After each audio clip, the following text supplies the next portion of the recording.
Hi, welcome to this week's art tour. My name is Danelle and I have been an oil painter for about 40 years, but this year I've been trying all kinds of new things, and today I'm going to show you a bunch of acrylic gouache paintings that I've done out on the trails. I've been trying all kinds of new things this year, which has been super motivating as a longtime artist. For a long time I mostly did oil paintings of things like this kingfisher bird. And there's a little painting way back there of my border collie, Audrey.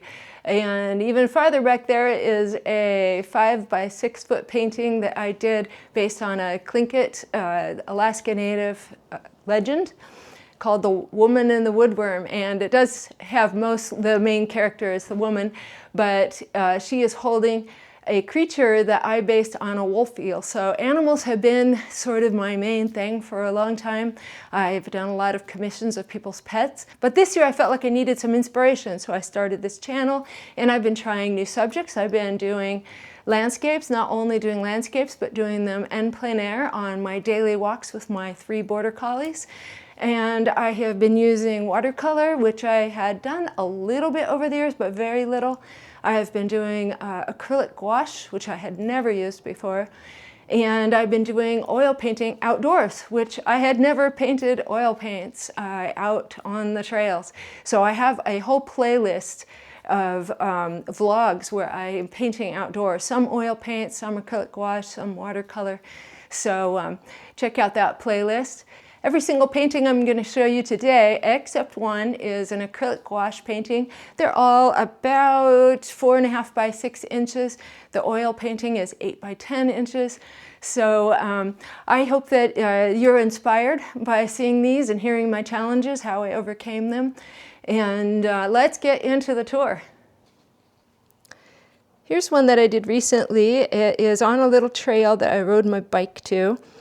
And this actually has a little trail that goes through the woods, and then it goes across a muskeg, which is our bogs. I had one viewer correct me up. She said if she took a drink for every time I said muskeg, that would be a lot of drinks. And I do like to do a lot of art in the muskegs. I have muskeg painting coming up next, in fact. It was a pretty drab day. There's actually a dam back here. And the sky was just this kind of very flat, bright white clouds. And I could hardly even see what this shape was here. I thought it was a rock when I was out in the woods, but it turns out it's an old stump, and then it has some kind of square, almost concrete looking objects down here. And being that this dam was built back in the early 1950s, there are some kind of leftover construction bits that are sort of half buried in the forest here. This is all old growth forest, so there's all these kind of skinny little spruces, and it's kind of an odd one, but I kind of liked it. Didn't have much to work with that day, being that it was gloomy and it was not exactly a beautiful piece of forest. And here is a muskeg one. The muskegs tend to be really warm colored, especially in the autumn.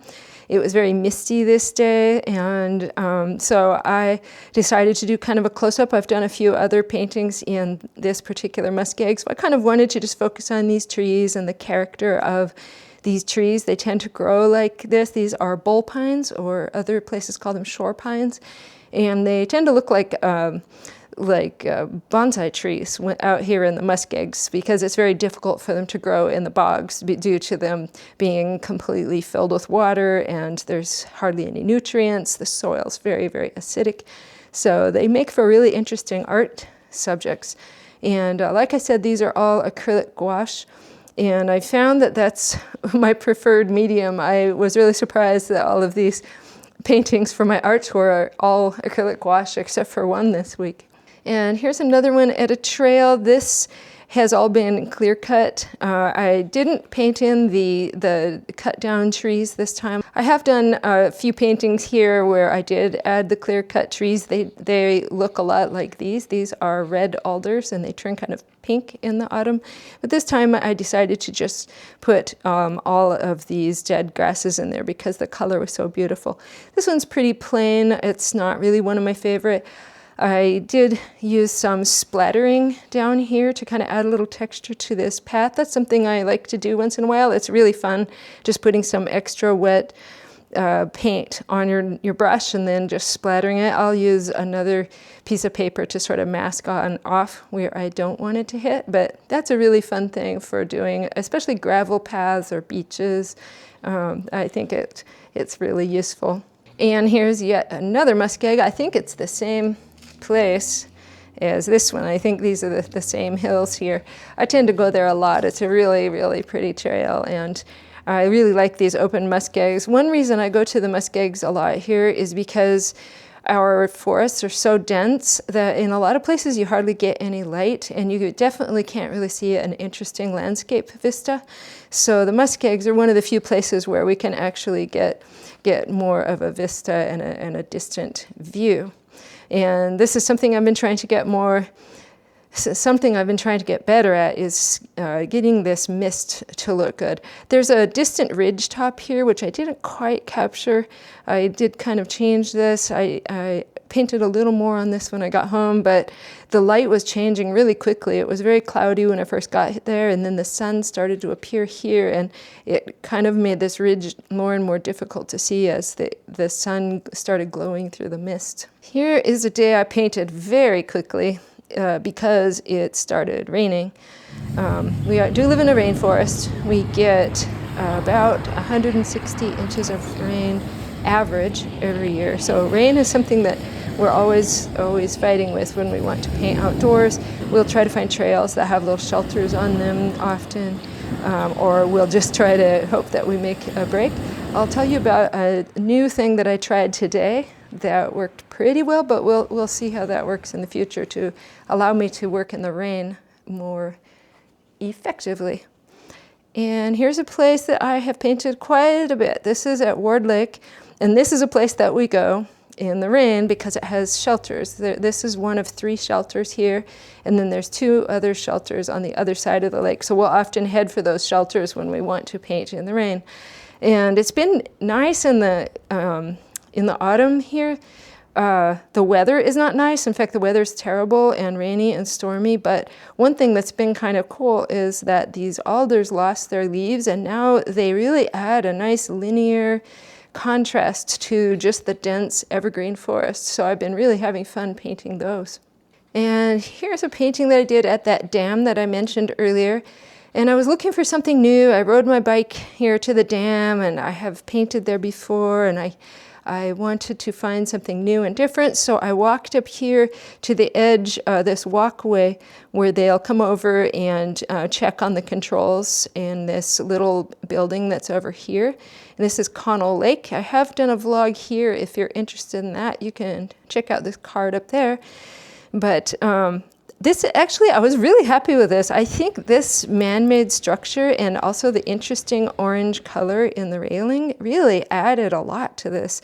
Sometimes the paintings are just so blue and green because that's the colors, which is why I like having the muskeg that's orange to add to the interest. And this added a whole new interest. It added some different lines. They're, of course, not organic. And so I actually was really happy with this one. And I didn't do much to this after I got home. It was pouring down rain this day. So we were in a shelter that's along a beach, Refuge Cove Beach, where we have done many, many drawings and paintings. And I've done these 2 islands. There's actually a whole series of little islands out here, and then there's a big island over here where our airport lies. And so I kind of like the day with the dam. I went to a place where I've been so often, and so I tried to do something different this day. I decided it would be really cool to paint this shrub that had these very warm colored leaves on it as it died. I think this is a huckleberry shrub, and it's not my best painting. I did it really fast because the weather was so cold and so wet, but it's kind of fun. It was different. It could use a little more interest in here, but this was an interesting experience, and I don't dislike this one. It does have a good range of values from darks to lights, and you can tell that this is the foreground and that's the background. You can't really see the mountains back here much at all, though. And this is one I also did at Ward Lake, where the little shelters are. We were sitting in a shelter where fly fishermen often will stage from. And this was a pretty boring composition. I probably could have changed what I was seeing to make it a little more interesting. This literally is just this band of almost identically sized, probably mostly spruces across here. And it was just very gray. It was very stormy. It was very rainy. In fact, it was so stormy that about 5 minutes into doing this painting, a huge gust of wind and rain blasted straight at me, blew my painting out of my hand, splattered the whole thing with rain. You can see water marks here in the sky, which are actually kind of interesting, but that was a little bit annoying and surprising. I guess I shouldn't be surprised. This is Southeast Alaska after all, but this isn't a terribly interesting composition that I probably could have changed it somehow to be just a little more interesting. There was a fire ring here, which I have put in when I have drawn this scene before. I could have put that in there, or maybe put one of my dogs here. They were waiting for their ball. But I feel like this one's a little boring. And here is one that actually started out as a watercolor, and it was a little bit rainy this day. So this is one of the days that just started really bringing it home to me that you don't have to finish the painting out there. When I put in the watercolor, and this is a creek up at a trail called Perseverance Lake. I have a vlog up at Perseverance Lake, which is a much longer hike than I did this day. You can check out the card up there if you'd like to see that vlog. You should check out that video. That lake is stunningly, stunningly beautiful. I did an oil painting up there. But this day, it did start raining a little while I was painting. I had my watercolors, so I very quickly just got the essence of the scene, and I got my values in, where the darks were, where the lights were, and where the main trees were, the bridge and the creek. And then about half of this painting, maybe even more, was done at home with acrylic gouache. I just painted over the top of the watercolor, and I'm actually pretty happy with this one. This over here is kind of a rushed little mark that I'm not sure why I left that in there, but I've done this creek quite a few times, and I think this is probably my best attempt.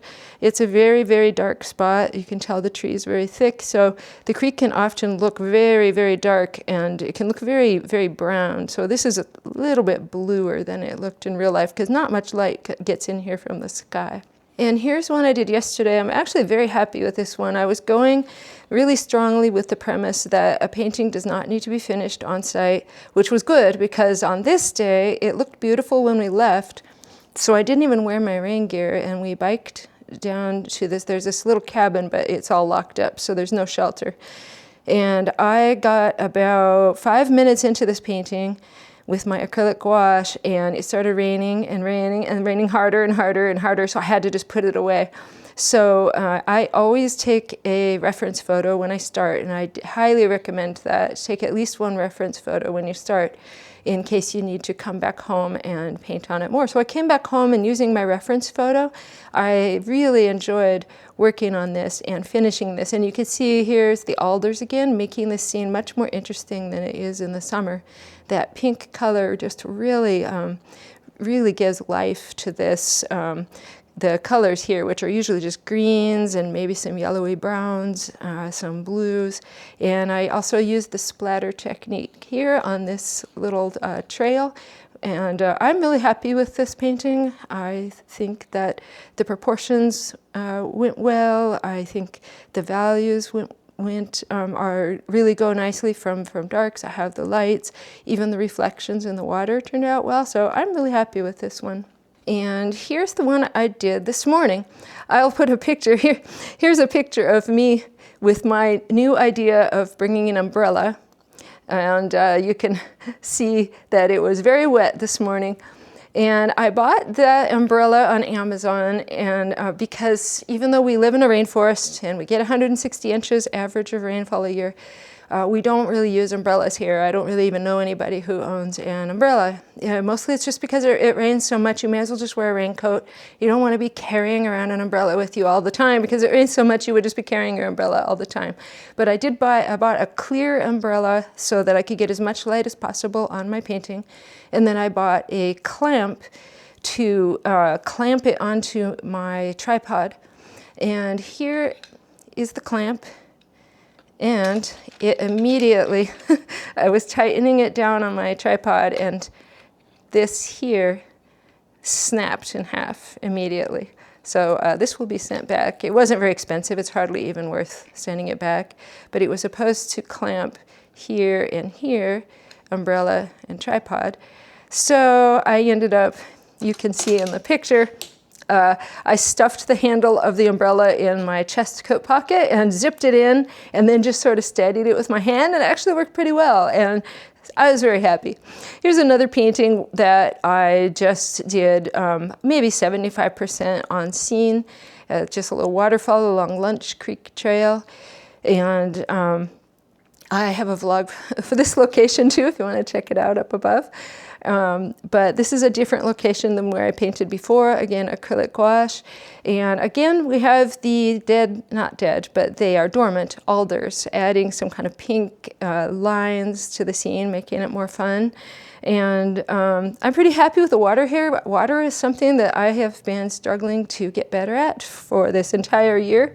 So I'm pretty happy with this little painting. And yeah. So I feel like my last couple paintings, my last few paintings have been pretty successful.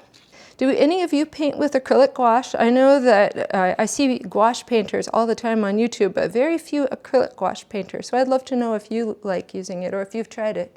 And here is the oil painting that I did when I was in Washington State. This was at a park down in Tacoma. You can see the vlog where I painted the initial watercolor painting of this. I just took my watercolors with me on vacation. They're the easiest to carry. They're very compact. This is just my little set. It's just so small. Here's the watercolor I did at this pond, and you can see that I wasn't able to get in the details like these iris fronds here. Because it was watercolor, which you can't really lay those light colors on top. So this is what I had on scene, but it inspired me to come, when I came home, to create an oil painting from my reference photo. Again, always take a reference photo.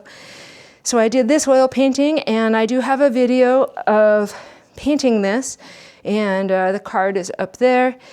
And this painting was really fun, and I was loving all the colors. Big challenge with landscapes, being that I'm a new landscape painter, is unlike painting animals, there's just a lot of chaos that you need to organize, and a lot of layers. And how do you approach it? Do you just put in all your darks first? That's how I started. I almost wish I had just started from the back and then come forward with each layer. But in that video, I made some mistakes here with, there ended up being, they looked like two floating orange clouds here, so I had to push those back and make the shapes much more real to life. You can kind of see those same orange shapes there. There was just this orange shrub back there. And then at the very last minute of painting this, I made this mistake of, I was like, this shrub is too boring, and I put a really dark swath of purplish, kind of an ugly purplish color just right across the top of this, which is completely wrong because of course the light is coming from here. So after a few days thinking that I'd totally ruined it, I went back, tackled it again, and you can see that in that video in the card. So those are the paintings from the last couple of weeks, maybe longer. I think it's about two weeks worth of paintings though. Thanks for joining me on this week's art tour. I hope that you're inspired by some of the paintings that I did and the experiences that I had. I hope that you're able to get outside and paint or draw or just enjoy nature in a little deeper way. That's what I love about end plein air painting. I feel like I'm enjoying my outdoor adventures a little bit more. I feel more inspired. I'm noticing the little details, the nuances of color and shape that is around me. So it's a really great experience. And I hope that some of my challenges and how I overcame them really is helpful. I really have been liking taking some pressure off myself to totally finish a painting while I'm outdoors. It helps me just relax and enjoy the process a little more, and then I can finish the details and adjust some things after I get home, which is a lot easier when I have my reading glasses, which I don't have with me on my hikes. And so that also has been helpful.